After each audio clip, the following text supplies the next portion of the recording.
So again, welcome everyone. My name is Bob Murphy. I'm the State Director for AARP Colorado. AARP is a nonpartisan nonprofit organization with 38 million members nationwide and 670,000 here in Colorado. And we have a very interesting program set up for all of our participants, attendees today. I want to start by, just before I introduce the panelists, just by quickly answering the question, why does AARP care? And AARP, again, with 38 million members, disaster preparedness and resilience has been a focus of ours for decades.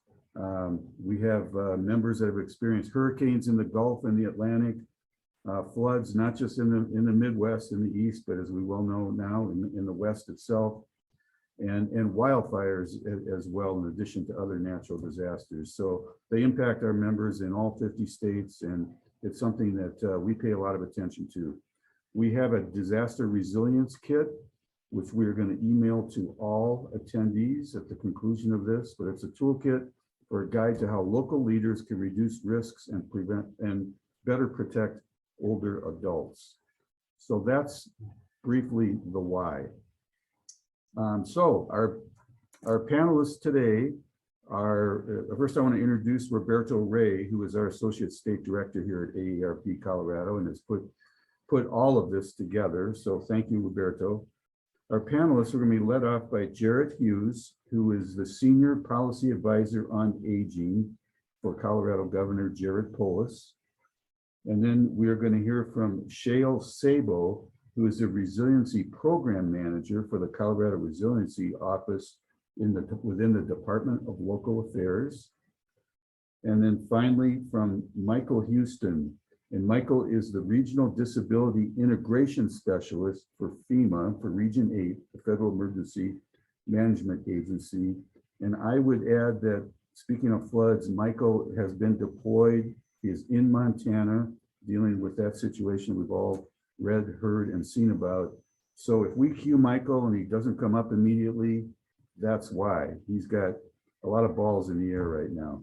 So with that, I am going to turn it over to Jarrett Hughes, the Senior Policy Advisor on Aging in the Governor's Office, to kick us off. Q&A, by the way, will follow at the end of all the presentations. Thank you. Thanks, Bob. Good morning, everyone. And I think as we're kind of going through presentations, if you have questions, you want to put them in the chat, please feel free to do so, and then we can kind of track those and keep an eye on things and respond in there as possible. As Bob mentioned, I sit in the governor's office on the policy team, focusing specifically on aging and older adults. So kind of in that role, it is really kind of my responsibility to work across state departments, as well as working vertically with our federal partners and our local government and regional partners to ensure that we are applying this demographic lens that we know is relevant and happening in Colorado and across the country. So specifically, prior to my job over here in the governor's office, I worked with Colorado's Strategic Action Planning Group on Aging. So now in this role, I am tasked with moving that work forward towards implementation. So really, again, kind of a action-oriented, community-based approach to kind of problem solving with the state as a primary facilitator in that process. We do this, we lead this work through our Lifelong Colorado initiative.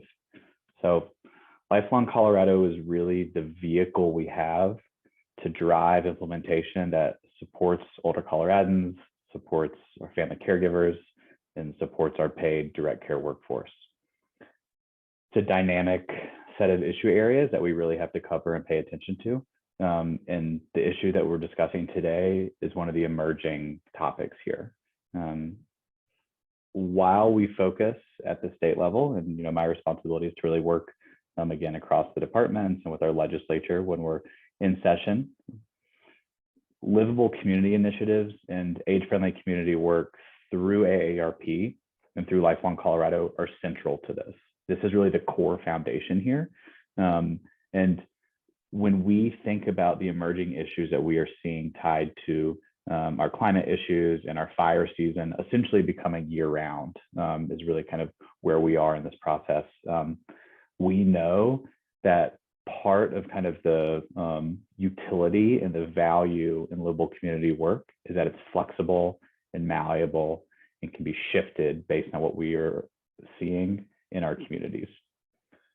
With the Marshall Fire last year, we saw the most urban, population dense fire that we have seen in our state's history. And we know that those outcomes could have been far more devastating at a time due to the pandemic when we had significantly reduced hospital capacity and opportunity to respond in a crisis. So there are all these kind of overlapping interrelated issues that we have to address as we move forward. And when we think about the 8 domains of livability, I think about communication and information and transportation and mobility as being kind of 2 key domains that can focus and hone in this space as we work on our local plans and on our state plans. So moving forward, climate and fire prevention investments are a top priority for Governor Jared Polis. These are part of kind of significant packages that we just moved through the state legislature this past year. I would not be surprised if we get a second term, that this would be something that is a focus moving forward. I think one of the other primary things that we need to focus and think about is how do we target and apply these investments equitably across the state? Because we know that we have fire risk in the Western Slope. We saw what happened in kind of the Broomfield Boulder area with the Marshall Fire, and we know what's possible in our Eastern Plains in Southern Colorado. So we really have to think strategically about how we do this. And we have to ensure that older Coloradans, persons with disabilities, are engaged in the planning process and in the preparation. I think planning is hard and implementing is even harder. And so the adoption of this work is even more critical. We all can sit around and have these conversations, and that's critical. Awareness is that first step, but we have to put it into action. And we have to actually operationalize it at the local levels if we're to be effective here. And I think for those of you who are involved in livable community initiatives and age-friendly work, we have to think about how we revise our plans and work with our local leaders to make sure that this is something that they are thinking about and aware of. And then, moving forward, this is, like I said, an emerging issue and something that we will continually have to kind of focus on. But what else do we need to focus on in this space? And so as we're going through the morning, please think about that and maybe kind of put things in the chat, or when we get to Q&A at the end of all the presentations, we can have that discussion. But top of mind for me includes how do we make sure that our congregate care settings, our assisted living, skilled nursing, our group homes, regional centers, veteran centers, have plans in place if something like this happens.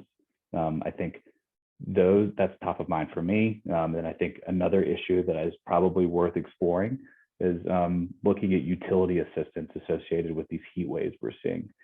We often focus our utility assistance in the winter months, but we're getting to a point where we likely need to start consideration for that in the summer. So I will stop there. This is my email. Please feel free to reach out if you have questions, comments, anything along those lines. And I will pass it over to the subject matter experts who can speak far more intelligently about this than I can. So thank you, everyone. Thanks, Bob and Roberto and the Resiliency Office and FEMA for putting this on. Thank you, Jared. And next up, as I mentioned in the introduction, we have Shale Sabo, who is a Resiliency Program Manager for the Colorado Resiliency Office within the Department of Local Affairs. Shale. Hello, everyone. Can you hear me okay? Yes. All right, go ahead and get started. Thank you, Bob. Thank you, Jarrett. My name is Shale Sabo. I'm with the Colorado Resiliency Office. I'm here to talk to you all about things we can do to be better prepared as we see things changing in our environment and as we are moving through the summer months. Prior to the Resiliency Office, I was an emergency management coordinator at Larimer County. So talking about preparedness is something that is very near and dear to me. And so I am really excited to be able to speak with you all today. All right, so jumping right in, I wanted to kind of preface this conversation with a conversation around what's changing in Colorado and the growing challenges that we're starting to see here in our state. So first and foremost, to kind of set the tone for this conversation, Colorado is a state that is very prone to disasters. Matter of fact, we have been recently ranked number 5 in the nation for the amount of disasters that we have. So thinking through our state as a whole, it's a state that is naturally hazardous just due to the environment that we live in. We live in a fire dependent landscape. And what I mean by that is we are in a landscape that needs fire and has adapted to fire. So fire is just kind of a natural part of the ecosystem and the cycle in which all of the seasons move through and all of the different plants have adapted to. We also live in an area along the Front Range in particular where we are prone to riverine flooding. So we have a lot of river canyons, and rivers naturally flood over time. How bad it is dependent on a lot of different factors, of course, but it is something that regularly occurs in our state. And then we also have hazards such as the plains communities that are prone to tumultuous weather from storms that create over the mountains and then move down towards the plains. So that's where we see things like tornadoes, and hail is very prominent in our state as well, including high winds and lightning. So I also want to talk about the fact that things are changing in our state. So we're seeing things that are naturally occurring, such as climate change, where we're seeing differences in weather variability, but these are exacerbated by increased stressors. So an example of that is while climate change is occurring, and we're seeing things like the 5th driest April on record, or the 13th warmest April on record, we're also seeing things like water being stressed because there's an increased population density and more people are moving here, which puts more strain on the need for water as a resource. Or more people are moving into places that are hazardous, such as what is called the wildland urban interface, or what is known as the WUI. So that's already exacerbating things that are already occurring. We're also starting to see natural changes. So wildfire as we know it is changing. So Jarrett just mentioned the Marshall Fire. Typically in the past, wildfire seasons were, May to maybe November at the latest, but now we're starting to see fires that occur on New Year's Eve. So we are looking at a longer, prolonged wildfire season and almost a year-round fire season. Also, the most catastrophic and largest fires we have had have occurred within the last decade, and the 3 largest fires that we've had in state history all occurred in 2020. The previous fire that was of significance prior to that was the Hayman Fire, which again was in the last decade, but we're starting to see an increased frequency in large catastrophic fires for a multitude of reasons that I'll get into in a little bit later. So when I first start talking about preparedness, I want to think of preparedness as a partnership. So this is something that we do together with our community agencies. I also want to really stress that when we are prepared, we become an asset to our community. So thinking about things like community resilience and how we can contribute back, when we are prepared, we actually are doing a better job of ensuring that resources go where they are needed most, and that we are doing our part for the larger whole. So talking about this partnership a little bit, when you first think about disasters, you probably think about emergency services or emergency management. They have a very distinct role in disaster management. So obviously they are working on response to disasters. So they work to provide information to the public. They work to stabilize the incident and also providing mass care services. So if things like evacuations happen, that's where shelters are stood up, or if it's a extreme heat situation, looking at cooling centers, different types of things like that is where emergency management and emergency services really comes into play. Your role in this part of the partnership is really being informed. So understanding what your risk level is, understanding how and when to access information. And when I say information, accessing appropriate information and official information, Of course, things like social media are a really great tool to get information quickly, but knowing what is a vetted source of information versus what might be out there on the interwebs. And your role also involves developing a plan. So no one's going to know what you need best better than yourself. You're going to know what your unique individual needs are for yourself and your family. And by developing a plan, you are that much more ready for an event. And that helps to ensure that the resources that are utilized during a disaster can go to those who need them most. So thinking through folks who might need extra assistance in evacuations or might need additional help due to mobility restrictions or something like that, you ensure that those services can be utilized by those who really need them versus taking them up because of a lack of preparedness. So a little bit more foundational material here. I think it's important to understand Colorado hazards. And so this is part of building that awareness of what can occur in your environment. But natural hazards are those that occur as a natural process of our environment.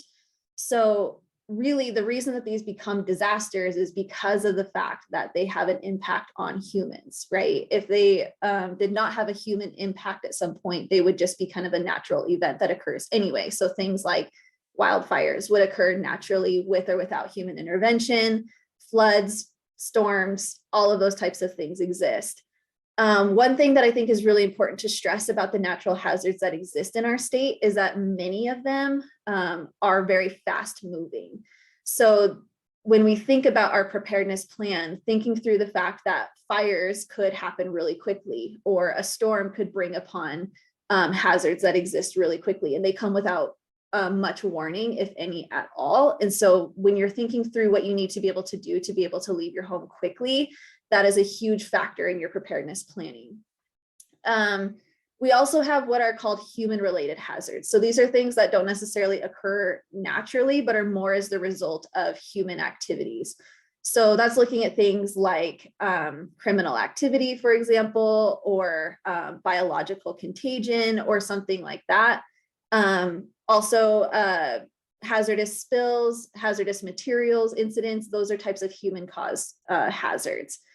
So one thing I do want to kind of point out here as far as a nuance is looking at things like pandemics or human to human diseases that get spread. That's considered a human related hazard, even though it can potentially be a natural thing. Like flu isn't necessarily something that's created as a result of human activity. It's a naturally occurring thing, but because the impact is so human to human and really relates to humans, that's why it's more considered a human related hazard. So in case anyone has questions about that. All right, so I'm going to fill you all in on a little secret for disaster preparedness. And when I say that you should be prepared for disasters, the best way to do this is to not actually prepare for disasters. And so I can't see all of you right now, but I'm sure a lot of you are looking at me kind of like this, like, what are you talking about? That doesn't make any sense.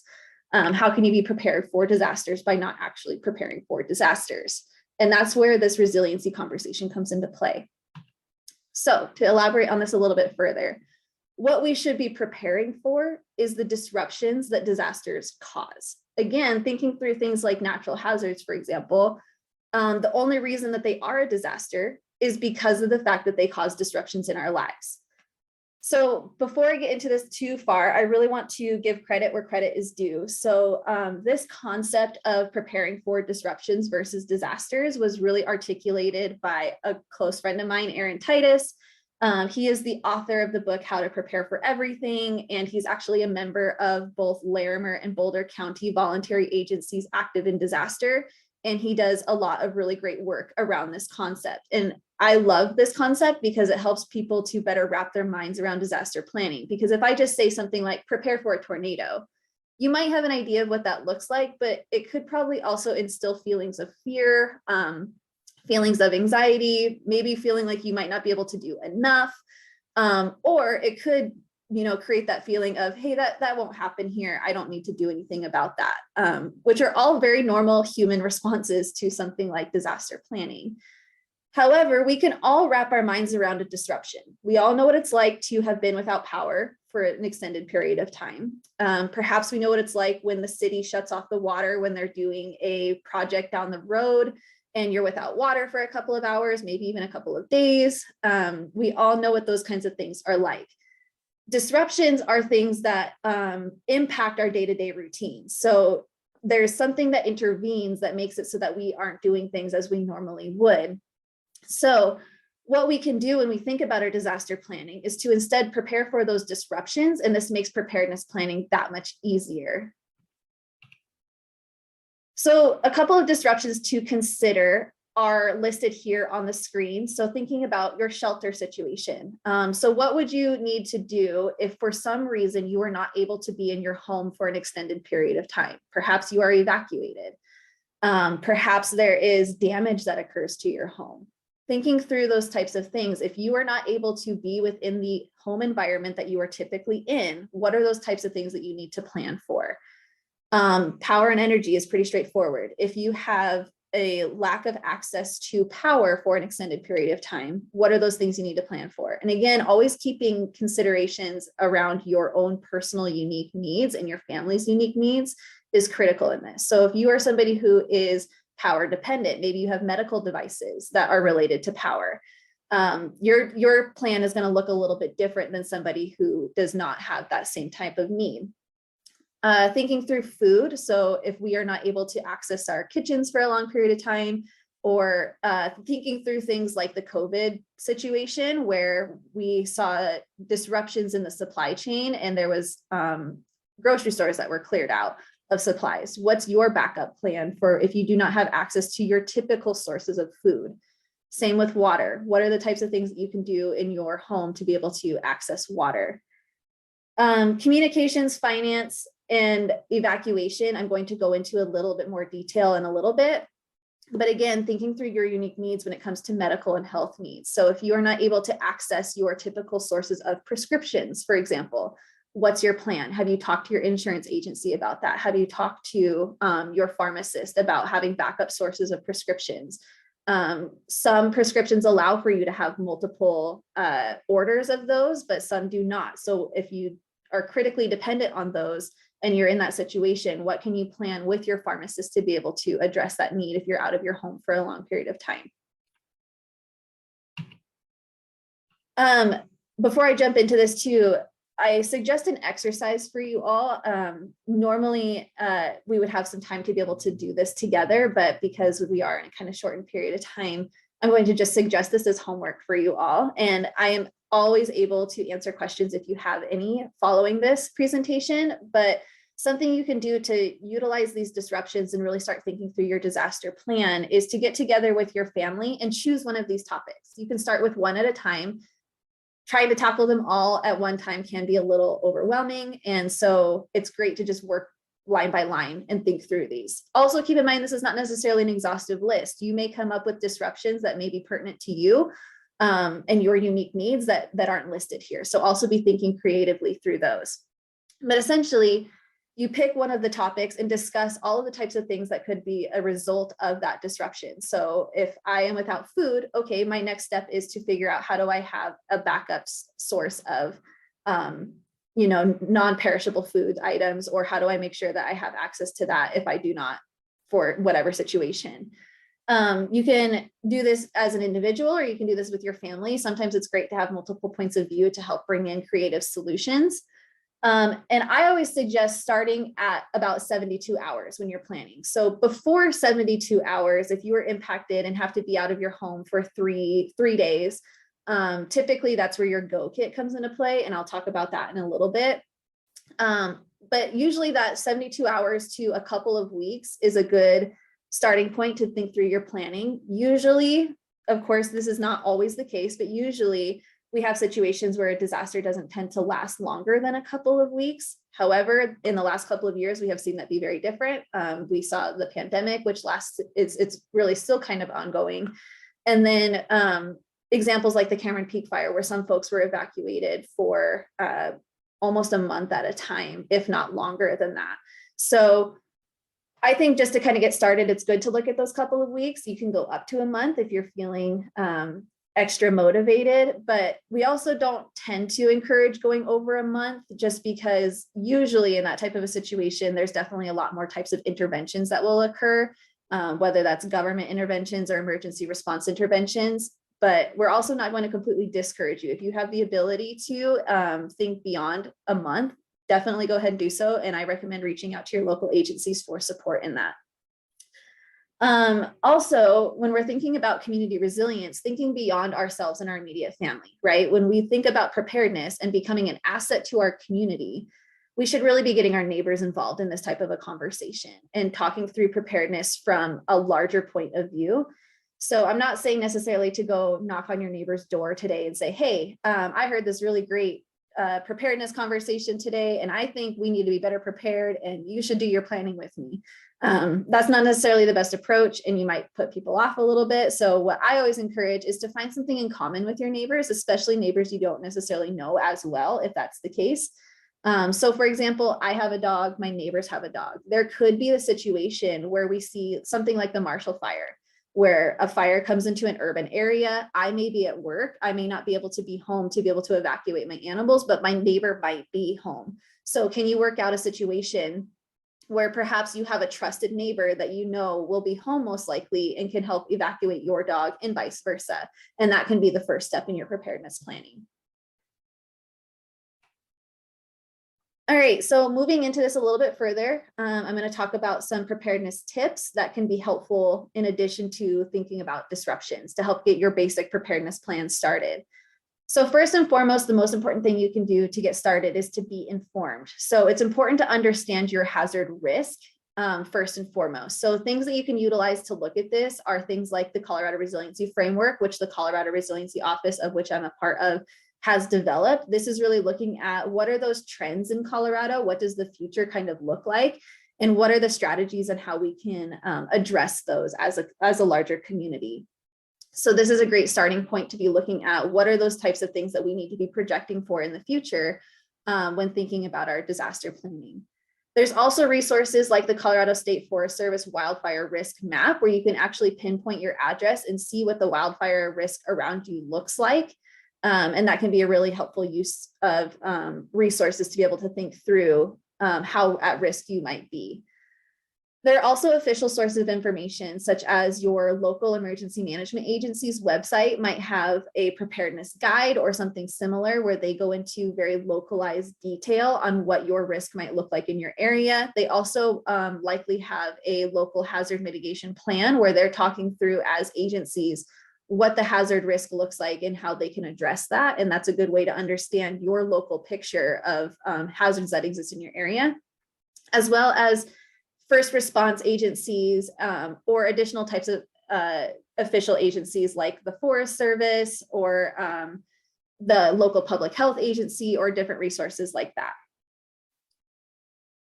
The next thing to be aware of is to ensure you can be alerted. So my colleague at FEMA, Michael Houston, is going to talk about this in more detail, but I'm just going to cover it really briefly here. So it's critical that you register to receive local emergency alerts. And I want to really stress that if you already receive things like Amber Alerts on your phone, these are not the same thing. So there are different types of federal alerts that will go out, such as those that you receive through the National Weather Service. So if there's a flood warning or a tornado warning, it is likely you'll receive that on your phone. However, it's important to register for local alerts so that you know of things that are happening in your area, such as police activity happening in your area, or if there's a very localized natural hazard, like a wildfire that starts up. You're not going to get that from the federal level. That's going to happen from the local level. But if you are not registered, we do not know to alert you. So looking through your local emergency management agency's website will be able to tell you what the system is that they use. So if you hear of things like Everbridge or Code Red or things like LEDA 911 or something like that, those are the local emergency alert entities that you are working through. So just figure out what is pertinent to you in your home county. So I mentioned this a little bit earlier, but a Go Kit. So what is this? So this is a way to ensure that you have the necessary supplies that you need for a minimum of 72 hours. There are a ton of checklists online to be able to work through to figure out, hey, what are those basic things that I might need, such as batteries, flashlights, food sources, water. There's a really comprehensive list on the Red Cross website, on ready.gov's website, which are both linked here, but there's also a multitude of them across the internet. Again, really think through your family's unique needs. So do you need to think through prescriptions? Do you need to think through comfort items for members of your family? Maybe a card game is good to have in there in case you're evacuated for a while and need ways to be able to be entertained. So think through what's most important for you and your family. I also really suggest keeping things like important records and copies of those important documents. One simple thing you can do is to add those to a jump drive and keep a jump drive in your drawer, or keep paper copies of those. So just make sure that those are easily accessible and included in your Go Kit, so that if something does happen to your home and happens to your records, you still have proof of those if you need to rebuild or something like that. I also stress the fact that a lot of our hazards in Colorado happen extremely quickly and can happen with little or no warning at times. So keeping your Go Kit as close by the door as you can is extremely important, so that you can just grab it and literally go, hence the Go Kit. So keeping it by your door so you can leave really quickly is important. And then I'm speaking from personal experience on this, but make sure you check it regularly, especially if you have a kit that you keep in your car. It's very likely that materials in your Go Kit can be expired. So food sources may be expired in there. I learned the hard way at 1 o'clock in the morning after getting home on a red-eye flight in the middle of winter when it was 3 below zero, that all of my batteries for my flashlight had corroded when I was stuck on the side of the road with a flat tire. And you don't want to be in that situation. So make sure you're checking regularly for the materials in your Go Kit, and making sure that they are not expired and that your Go Kit's still relevant. I know that there's some folks that also like to, cycle through stuff in their Go Kit. So maybe they take out a can of beans for dinner in a pinch and then forget to replace it. So making sure that that is needed. And again, things like prescriptions or other types of materials that you might need, those might change. And so making sure that they're most up to date regularly. So checking that once or twice a year is really key. So I've stressed this quite a bit, but considering your family's unique needs, especially when thinking through things like evacuation, there is the chance that you may need to leave early. So don't ever wait on the fact that you have not received an evacuation order to leave if you feel unsafe. If for any reason you do not feel safe in your home, please leave and evacuate as you need to. And if you have things like pets or you have additional needs, maybe mobility restrictions that makes it a little bit more difficult for you to evacuate, always consider leaving early. Don't wait till you get that mandatory evacuation order to leave. All right, jumping into some tips that are kind of pertinent to this time of year here in Colorado. So thinking through things like air quality. We are starting to get alerts around ozone emissions, as well as fire season coming with the natural smoke in the air, and that reduces air quality in our area. So again, this is a way that you can work on being better informed and being aware of types of events that are going on. So you can actually register for things like air quality alerts. I have linked the website here from the Colorado Public Health and Environment Agency. So you can actually be aware of times when it's not safe to go outside, or to reduce your time outside as much as possible because of the air quality.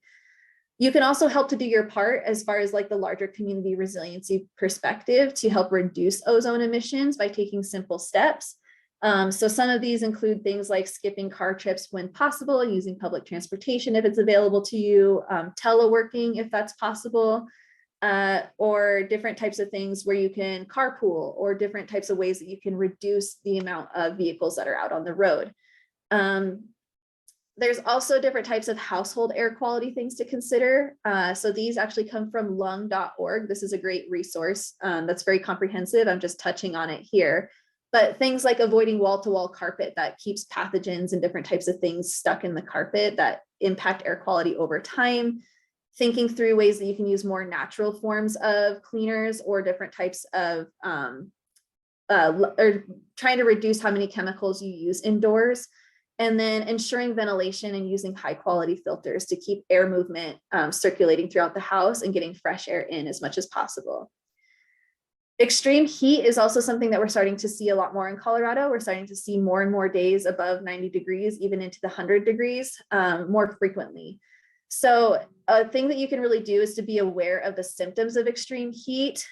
So making sure that you are paying attention to if you're overly sweating, if you're feeling dizzy, those types of things, to make sure that you need to cool down when you can. So trying to avoid getting to that point of heat exhaustion as much as possible. Ways that you can avoid heat exhaustion is by staying hydrated. Drinking more water than you feel like you probably should in the summertime is really critical. I saw a statistic where you should probably be drinking water at least every 15 minutes. Seeking out places that are air conditioned. So there's several communities across the state that actually engage in cooling center planning, where they actually designate places as cooling centers for people to get out of the heat. So you can, again, check with your local emergency management agency or your local public health agency to see where those locations are in your community. Otherwise, public places are a great place to seek out. So things like shopping malls, libraries, transit centers, places like that, that will be air conditioned, that it's not a problem to hang out in for a while. The next thing I really want to address is financial resilience. So it is critical to understand what your insurance does and does not cover, and to check on this. I think it's regularly recommended to do at least once a year. I would even stress twice a year with how fast things change in Colorado. So one thing to really think through is, does your insurance company policy cover the cost of rebuilding based on market value or based on rebuilding cost? So it's really important to understand that the market value of your home may not be sufficient for the rebuilding cost in Colorado. So thinking through things like the Marshall Fire, building companies were already stretched thin and pretty far behind because of supply chain issues with COVID and the demand that's being caused by a lot of people moving here and stuff like that. So rebuilding costs are actually a lot more expensive right now in Colorado than your traditional market value, which is also pretty high on average in Colorado. So while you may think that covering your home at its current market value or what you bought it for may be sufficient, it may actually be more expensive to rebuild it and cost almost double what you paid for your home to rebuild it to the way it was. So making sure that you're very clear on whether or not your insurance policy covers above and beyond what the market value of your home is. Same goes for the materials inside of your home. So furniture, valuable items, electronics, making sure that your insurance company covers what the current value is versus the market value. So thinking through things like depreciation, does your insurance company take into the fact that you've had your mattress for 10 years and will only cover it at that rate versus what you bought it for? So thinking through what you want to have as far as your insurance policy and coverage there, and making sure that you are going to get the actual cost of what you paid for things versus what it may cost today. Another important thing to look at is your additional living expenses. So on average, insurance policies tend to cover about 12 months of additional living expenses. So what this means is if you are outside of your home because it burned down or you had other types of damages to it, and it is not livable to be in, most insurance companies cover up to a year. However, again, in Colorado, it is very unlikely, especially if something were to happen here in the next few months or something like that, it's very unlikely that your home will be rebuilt in 12 months. Looking at the Marshall Fire, the first few building permits are just being issued, and this is 6-7 months down the road. So it's very likely that you might need beyond 12 months. So asking your insurance company if they can extend to cover up to at least 24 months and being ready for that. And then flood insurance. I cannot stress this enough. You don't have to live in a floodplain or a flood area to experience a flood in your home. And it's important to understand that most insurance companies do not cover flood insurance in your typical homeowner's policy. This is a separate policy that you need to get through the National Flood Insurance Program at the federal level. So you can always talk to your local talk to your local insurance agency rep to talk through how to access flood insurance. But keep in mind, just don't assume that your home is going to be covered if water comes in from outside of your home. Things like pipes breaking is a little bit different, but this is more of water that comes in from outside your home. So keeping in mind, if it can rain, it can flood. And we're seeing things like increased pavement or concrete in your area may actually make your home more prone to flooding if you live in an urban environment than it would otherwise. So just something to really keep in mind. United Policyholders, which is a fantastic organization, also has a really great resource on insurance preparedness that's called their Roadmap to Preparedness. And I have it linked here. So it's something you can refer back to for additional information on what you can do to be better financially resilient. And thinking through protecting your property, especially from a wildfire perspective.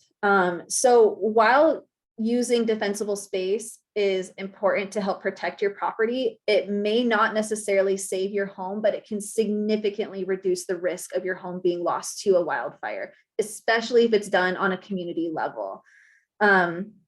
Ways that you can help to reduce the risk of your house catching on fire includes things like using a Class A fire rating roofing, making sure you're regularly clearing your debris from gutters or your deck or your roof. So if any kind of pine needles or leaves or twigs end up getting in those areas, making sure they're cleared out, especially during the fire seasons. It's important to make sure that you're doing that pretty regularly. Looking at low cost measures like vent screens for your attic, your roof, your eaves, and if you have a stilted foundation, to make sure you're looking at how you can vent those sparks from getting into those areas. What I mean by defensible space, this is like looking at your home from a zone perspective. So each zone indicates the different types of things that you can do to reduce fire risk. And each zone is looking at how far away from your home you're doing this mitigation work. So zone 1, for example, is looking at within the first 5 feet of your home. And this is where it's most important to do work for mitigation, making sure there's no shrubs that exist around your home, making sure you're clearing your home of debris, that there's not trees that are super close by that can ignite and then ignite your home on fire. Really building that protective buffer zone around your home is critical. And then looking at zones beyond that. So the Colorado State Forest Service has a really great comprehensive resource on this, and you can go onto their website and talk to them about how to better mitigate the space around your home and making sure that you are looking at those zones to help reduce fire risk before it gets to your home. All right, and I also want to talk about communication. So in a chaotic situation like a disaster or an emergency, communications is one of those things that tends to break down. It's also one of those things that can hang up local services. And so what I mean by that is oftentimes in an event, especially if it gets put on the news very quickly, local cellular systems can be kind of bogged down, and it's usually not by people trying to call for help or trying to call for other family members within the immediate area. It's usually people calling in from outside of the area trying to contact their loved ones because they saw it on the TV.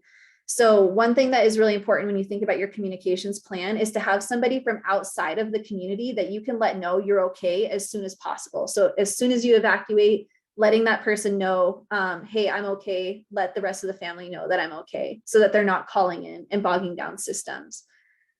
Texting is also best if you can do it. So again, texting takes up less of the cellular bandwidth than calling does.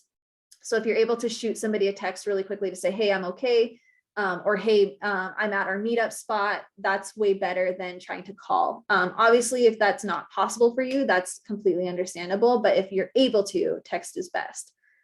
And having meetup spots. So we always encourage having somebody or having a meetup spot outside of the home that's within close proximity, if it's a house fire situation or someplace that's like close by in town. So there's very well a chance that you all could be separated. Maybe you have your spouse is at work or at a event across town and something happens. So you guys are separated. So the best way to ensure that you have a meetup spot, if you have a lack of communication, meaning, you know, the cell phone towers are down or something like that, you all know, hey, we meet at King Supers on 14th Street out front, and that's where we're going to meet up if we're separated. It's also important to have a place outside of the home. So if you have a house fire, maybe something started in the kitchen, having a meetup spot, maybe it's the sign, the stop sign down the road a little bit, is also important so that everybody can be accounted for as being outside of the home, so that you're not sending first responders in unnecessarily to come look for you, because they will do that if that's necessary. That way you can help make sure everybody's accounted for. And also not forgetting one of the most important members of the family, your pets. Again, considering their unique needs, do they need medication that's special to them, food and water that's important for them? It's important to make sure that you include these types of things in your go kit as well.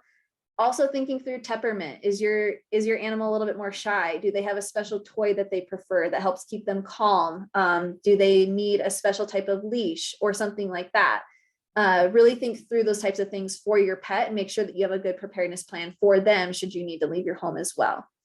I also always recommend keeping a photo of yourself with your pet in your go kit. So oftentimes when an evacuation happens and sheltering is stood up, it is very unlikely that you'll be able to take your animal into the human shelter with you. Agencies will do as best as they can to co-locate shelters, so to try to find a human shelter that's close by an animal shelter. But if there's the case where you are separated, having a photo of you with your pet is a really easy way to show proof of ownership, and you can get your pet back that much quicker after the event is over. All right, so I know that was a ton of information, and that's why I'm really glad that this is recorded. As always, please feel free to reach out to me. My contact information is listed here, or we can definitely get you in touch with our other colleagues at the Colorado State Forest Service or our emergency management agencies or something like that to help address your questions. But I really thank you for your time, and I hope this was helpful for you all. Hey, well, thank you. That was a fantastic and comprehensive overview. I learned a lot. I'm thinking about that Go Kit in particular. I live fairly near the Platte River and in a fairly dry area, so it's time to start thinking about these things. Great. So next up, we have Michael Houston, and I'm kind of stalling and stretching here because, as I said at the introduction, Michael is with FEMA. He's a regional disability integration specialist for Region 8 Federal Emergency Management Agency. He's actually deployed in Montana right now. So, Michael, are you with us? Yep, I'm here, Bob. Thank you. Greatly, how do you follow up SAIL, right? I mean, I've had the privilege of meeting SAIL during the COVID and vaccinations when she was with Larry McConney. So anyway, I digress. It's so many great expertise and knowledge in Colorado. It's encouraging to see that. So a little bit about me. I have hearing loss. I'm completely deaf in my left ear and losing my hearing, about 78–80% loss in my right ear from an injury I had as a child. So progressively getting worse. I have 4 daughters and a granddaughter, so perhaps hearing loss was a good thing. Thank you, Lord. I digress on that as well. But my parents are deaf, my grandparents, aunts and uncles. So I came from a family where communication was really critical and they didn't have it. So growing up, I was my parents' connection to the world around them. So I feel extraordinarily blessed to be where I am today as a disability integration advisor for FEMA. It's kind of like I'm doing for them, I'm paving the way for the future, what they went through in times past, as well as myself approaching 55. Maybe I'll be an AARP member soon. So this is very cool to be a part of this. So if you remember Katrina in 2005, in the French Quarter, 9th Ward, very low economics, a lot of seniors, a lot of disabilities, flooding occurred. There was not a really robust plan to alert, evacuate, to all of those kinds of things. And so we learned a lot after Katrina, and Congress passed a law called the Post-Katrina Emergency Management Reform Act of 2007, got activated in 2008. And then in 2009, FEMA hired a disability coordinator to advise the FEMA administrator at headquarters. What's interesting about FEMA is that we have headquarters that is policy and program and all the directorates, individual assistance, public assistance, preparedness, all these fun things, but they don't do relationships with the states. There are 50 states, there's territories, there's over 3,100 counties, 3,143 counties, I believe, to be exact. So that's 3,143 emergency managers who have to plan for those within their jurisdiction. That's a lot of planning. It's a lot of people, right? So we then created the Regional Disability Integration Specialist, my role, and I happen to be in Region 8, which covers Montana, the Dakotas, Wyoming, Utah, and Colorado. What's unique about at the regional level is we build relationships with our states within our regions, who then together with them go down to the local level. So I noticed Sadie Martinez is on this call, and I wanted to know, I'm sure there's a whole lot of people here, but Sadie Martinez is my state counterpart in Colorado, and she works as an Access and Functions. She is, I see you. The Access and Function Needs Coordinator for Colorado Homeland Security and Emergency Management. And she is we're tied to the hip, her and I. And so she is my Colorado representative as we reach out to local jurisdictions all the way down to the individuals, which is all of you on this call, at that neighborhood and city and county level. So our role is to try to build capacity, a planning with, not a plan for. I said more than 3,100 counties. That's a lot of plans. And so when people who are doing these plans are not, they don't know everything. They don't know what they don't know. So they don't know everybody in their community. They don't know what needs to be planned for, what resources might be needed. So what invariably happens is a plan for versus a planning with. And when you do that, it's easy to plan. What we don't know how to do is how to plan for variables, the impact that disasters might happen. For example, I'll just do a quick one. Hurricane Harvey in Texas hit Corpus Christi. The landfall of the hurricane hit Corpus Christi in that area. But it just stalled, right? And so band after rain band bombarded Houston and Galveston area where they got over 50 inches of rain in 2.5, 3 days. 500,000 cars were lost. So you had a disaster within a disaster. Those are the variables that you can't predict. Boulder fire earlier this year. We know that we have wildfires, typically in the mountains, we think, but what happened in Boulder County was the swiftness of 100-mile-an-hour winds that were driving that. It could have been a lot worse, right? I mean, it was bad, but it could have been a lot worse. So again, planning for versus planning with is, we're trying to get to a planning with end game.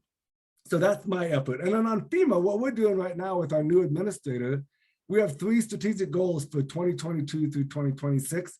That's to instill equity as a foundation of emergency management. That's a big word, equity. That means everyone. We want to have climate resilience. And Cheryl talked a lot about the changing of our climate, that change, tornadoes are happening in Wisconsin that might not have happened. What normally we think happens in Kansas and Oklahoma is happening elsewhere. Temperatures, wildfire, all these things. So things are changing. So we need to be adaptive and resilient as it relates to climate. And then preparedness, right? Internally for FEMA, as we prepare to, serve others, as I'm doing here in Montana. Things that we need to think about, and all of that Cheryl had, I don't want to go back into the planning piece. So there was a couple of things that I liked, is that you don't want to plan for the disaster, you want to plan for the disruption. What is it that you need? What resource do you depend on? For myself, I depend on texting. I very much depend on my phone for information in a texting format, because I don't hear well. If I don't have closed captioning, I'm going to hear them, but I'm not going to know what all of that's being said. So that's going to not be 100% information, which means I'm not going to make the best decision. So that's important. Understanding emergency alerts and plan who your emergency managers are. Don't be shy to introduce yourself. Find out if they have a local planning committee. Get involved. And the neighborhood thing that Cheryl talked about, fantastic. I do that in my neighborhood in Kent Carroll on the southwest side of the city. We all know each other by name. We have each other on a text group as a group chat and text. So we are very well connected. And so great advice to do all of that. And then I think the interesting thing one more thing I wanted to say is plan A and plan B. So everybody has a plan. If a disaster happens, I'm going to go to XYZ happening. But like what happened in Montana, there was a community that was cut off because of a bridge that swept away on the Gallatin River, right? You may have seen the news, a big steel bridge that swept downstream. There was a community. And so if you're living in and around Yellowstone National Park, all of the exits were flooded, all of them were closed. And so people can get disconnected. And you probably remember in 2013 on Highway 36, I think it was, there was a massive the river was raising, and so it kind of changed the complexion of that river. So having a plan A, but more importantly, a plan B, because whatever you think your plan is, you need to have a plan B in case variables that you can't predict become available. So those are the main things around that. Sale said something about alerting. The federal government has an IPAWS, IPAWS, which is Integrated Public Alert and Warning System. And that was, if you remember, we switched from analog to digital. That was to eventually give the president the ability to do a nationwide alert. But local alerts are really at the state and local level. So it's really imperative that you learn what's available. And Sale mentioned a few like Code Red and others. Find out what works for you. For me personally, I use the FEMA app and I'm able to customize it. My mom moved from San Antonio, Texas to the Villages. She's gonna be 78 this year. She's deaf still, you know what I mean? She's still deaf. So I'm like, Mom, I put down the Villages so I can pick out what alerts are gonna be impactful to her. So I can then use video phone calls to say, hey, Mom, something's in your area, be aware. So it's really important, one, to be aware, right? I think it's important to have information. So FEMA does have an app that's free. You can go and download it, the FEMA app, and you can customize your own alerts. It'll let you pick out what type of disasters you want to be alerted, including local alerts. As Sale said, it could be human and other kinds of localized issues. So it's important that you're informed, because information drives action, and action, if you have a good action plan, then you're gonna likely survive. So here's what we're having in Montana is, where do I go? In big rural areas and places are an hour, 2 hour drive apart.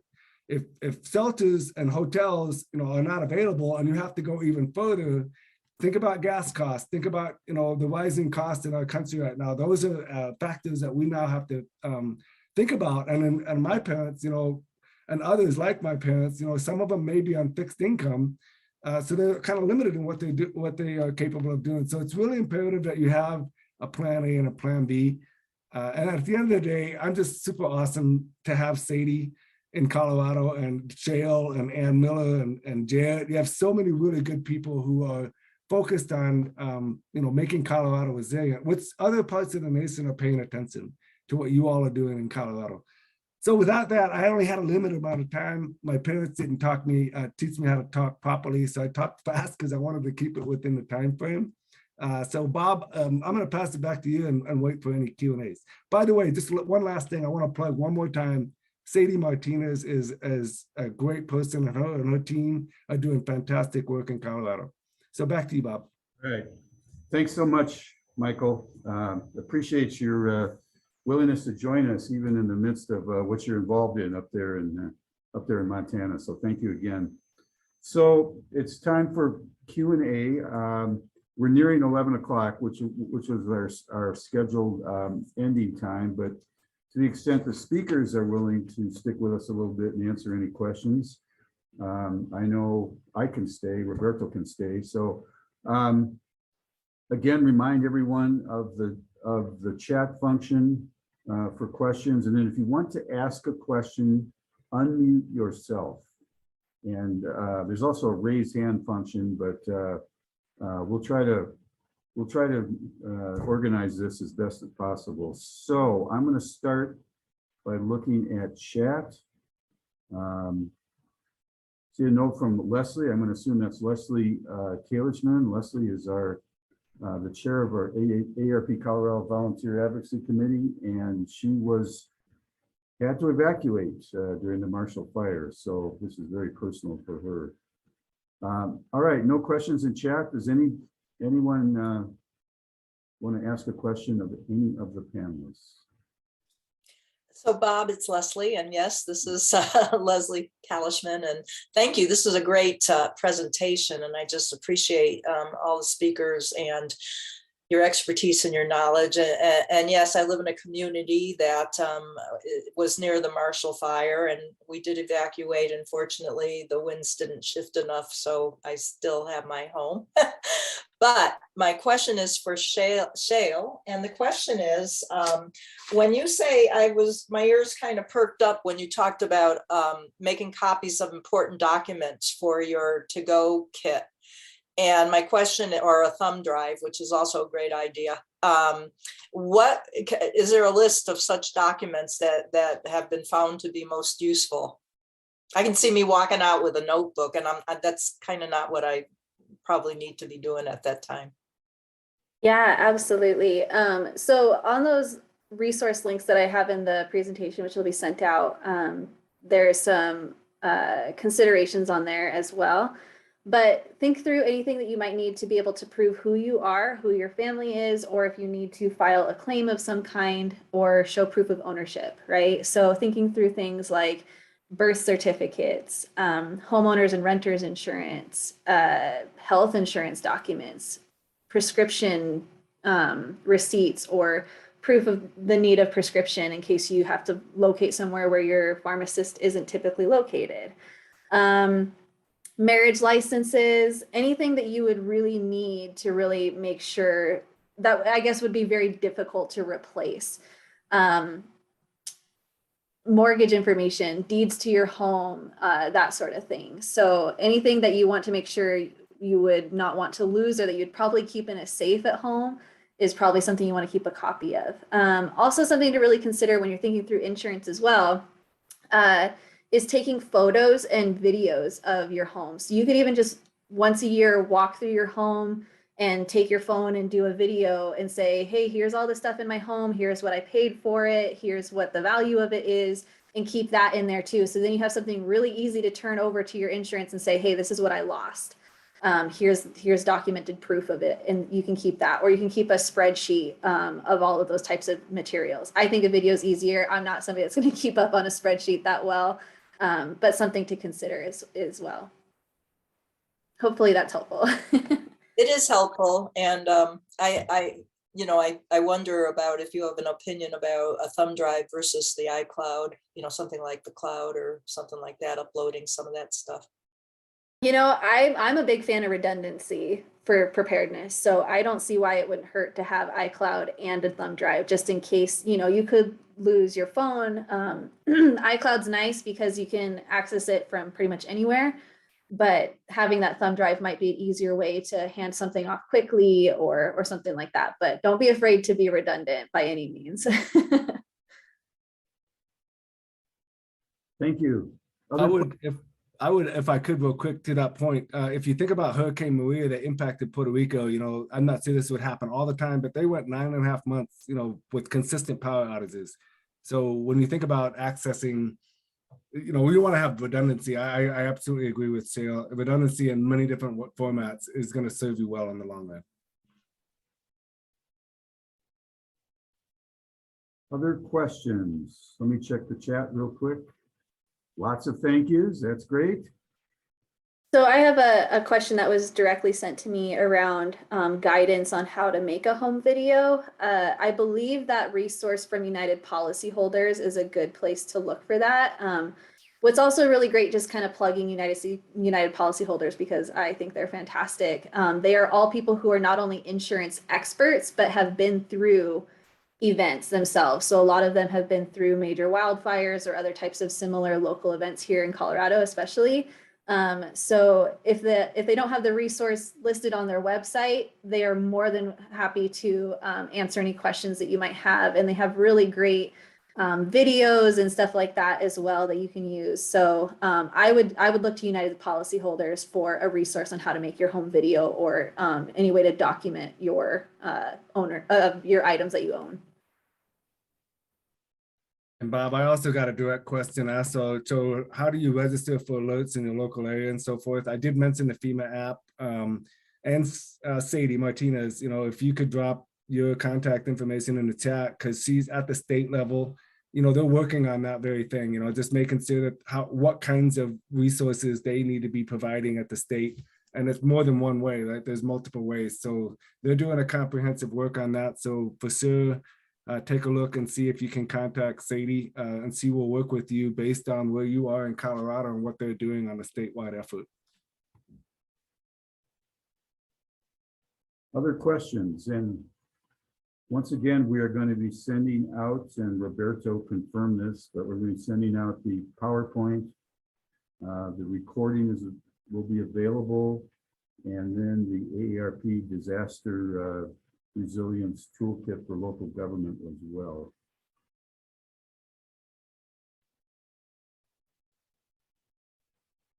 Any other questions? All right, well, this has been fantastic. Wait, let me just check chat here. Hey, All right. Bob, I apologize. Something else just came to mind. Go I ahead. didn't finish an earlier thought. So again, the disasters leads to disruptions, even on deployments. I have to think, because I don't know, I have to be ready to deploy in 24 hours. There are certain medications I must take. I don't always get it. I just get a 30-day supply. And so I'm on the road. And so having a backup plan, like what medications do you need, what resources do you need? It's really important that you think about what resource is important to you and then not rely on others what that need is. But if you are communicating with your emergency management, they're going to be trying to compilate everything on a wholesale perspective, what types of resources. So if you end up going to a shelter, you're not going to get the best service. So try not to think about going to a shelter. Try to have another plan of going to be with family or friends, and also making sure you have a plan with your doctor to have other locations for pharmacies and prescriptions to be sent. Because that's what I have to do here in Montana, is to have my prescriptions sent to a different pharmacy here in town, and making sure that they have that capability with insurance, so on and so forth. So a lot of little things to be thinking about, but what resource do you depend on? If you lost that, is that going to be problematic? Especially for, like, one example, I would say in Montana, we had an individual who is home-based, depends on Meals on Wheels, personal assistance. She's independent, but her house was destroyed in the flooding. And so she got, because they didn't really have a robust plan and they didn't know where to put her, instead of a shelter, she ended up in a nursing home. So we're institutionalized. So we're working really hard to get her out and get her back out of it, because that might impact your waiver on the Medicare, Medicaid side of things. So there's a lot of things you need to be thinking about as it relates to you individually that doesn't impact everyone. So yeah, it's some really good information shared today, and I'm super excited to see how far forward Colorado has come in just the last decade and a half. It's really awesome. So we have a couple of questions in chat. One from Jim towards Michael. Does FEMA or any other agency have a list of documents that ask that insurance, I'm interpreting here, but that insurance companies may want to see when processing claims? FEMA did change some things on the individual side of things. Right now, we're doing preliminary damage assessments to see if they meet the threshold to initiate a federal individual assistance program. But that happens, if it doesn't, the state still has a responsibility, right? But on the federal side, they're going to want to show proof of ownership. And it used to be that you had to have hard copies, but we've had a lot of folks that are in the baby boomer age group that maybe didn't have documents back then. Back then we shook hands, deals were a handshake. But that doesn't, as far as FEMA goes. So establishing residency, establishing, do you have things delivered that you can establish that I do live here, I do own this house, the difference between renters and owners. So yeah, any way you can identify, as Sale talked about, all of those ideas, all of the suggestions that Sale provided were comprehensive.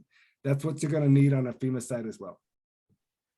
Thank you. And then there's another question, and if Roberto is available, I want his consultation on this.